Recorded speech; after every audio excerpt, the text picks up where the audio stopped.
So this is the Kiwi Resort. Ito yung area kung saan ka pwede maliligo, no? Pakita ko sa inyo. So dito yung tubig nila. This is the area of Sipaway Island, Kiwi Resort. So ikot-ikot naman tayo. So dito pwede tayo matutulog sa Kiwi Resort, no? Kasi meron tayo mga rooms na available. At tapos pwede tayo makapaghinga talaga kasi meron yung mga cottage.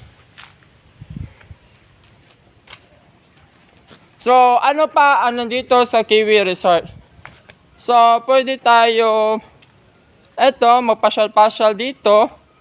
At eto naman, so meron pa more and developing pa ang Kiwi Resort. So pohon-pohon, no, ga-develop agad ang Kiwi Resort kaya makita na to ang area kung nila. Ano to kuya? Grocery daw. No, so dili na gyud mo mag-worry kay ang Kiwi Resort pohon na siya grocery. No, so kung gusto mo diri ra mo palit pohon-pohon. It's kanang developing pa ang Kiwi Resort. So daghan pag mga bag-ohon diri sa Kiwi Resort ug atangin ninyo ang mga pinakanindot na mga area of Kiwi Resort, no.